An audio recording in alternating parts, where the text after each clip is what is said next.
असम के चीरा जिले के पश्चिम गोलाझार, आमीन पारा, गुरसिंग पारा तथा आसपास के गांव में भूकटाव करती चंपा और बूर नदी के तांडव से भारी संकटों का सामना करते करते यहां के लोग तबाह हो गए हैं। परंतु आज तक प्रशासन और जनप्रतिनिधियों ने सुरक्षा और संरक्षण के लिए कोई ठोस कदम नहीं उठाया है।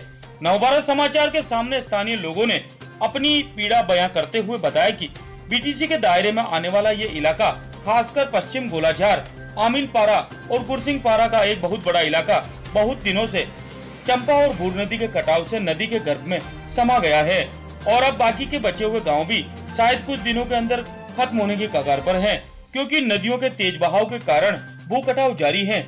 दुख इस बात का है कि पूरी तबाही देखने के बाद भी प्रशासन अपनी आंखों पर पट्टी बांधे हुए हैं। इधर इस इलाके के सांसद, विधायक आदि नेता मंत्री सिर्फ चुनाव के दौरान वोट की भीख मांगने आते हैं और बाद में राजा बनते ही इस दुखियारी प्रजा को दुख झेलने के लिए छोड़ देते हैं। समय रहते यहाँ जल्द से जल्द एक स्थायी बांध का निर्माण किया जाए। नवभारत समाचार, पश्चिम गोलाझार, असम से तिलक प्रसाद। आज मैं तिलक प्रसाद नवभारत समाचार की ओर से पहुंचा हूं चिरांग जिले के इस पश्चिम गोलाझार गांव में। ये पश्चिम गोलाझार गांव चंपावती और भूर नदी के संगम स्थल पर स्थापन किया गया है। ये सदियों पुरानी गांव आज इस नदी के डर से ये लोग कांपते रहते हैं। ये लोग न रात में अच्छे से चैन के साथ सो सकते हैं। कारण यही है कि अरसों से एक समय ये नदी जो आप लोग देख रहे हैं वो एक समय एक पूरा मैदानी इलाका हुआ करता था, एक गांव हुआ करता था। मगर सामने जो है यहाँ से कुछ ही दूर पर है भूटान से निकली हुई भूर नदी। इस नदी के रौद्र रूप से सामने जो देख रहे हैं वहाँ एक बस्ती हुआ करता था।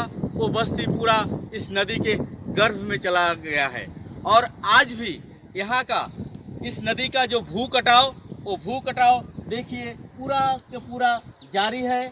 हमेशा रोज कम से कम 20 मीटर 30 मीटर ये नदी के तोड़ने से यहाँ का भू कटाव होते ये पूरा एक बस्ती इलाका पूरा नदी बन गया है।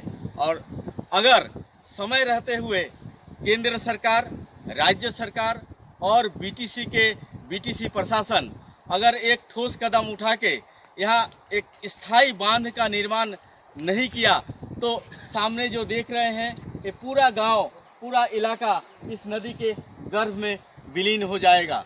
अब मैं नवभारत समाचार के यहाँ के नागरिक, मैं उन लोगों से दो शब्द पूछने की कोशिश करूँगा। आप लोग तब तक बने रहिए नवभारत समाचार के साथ।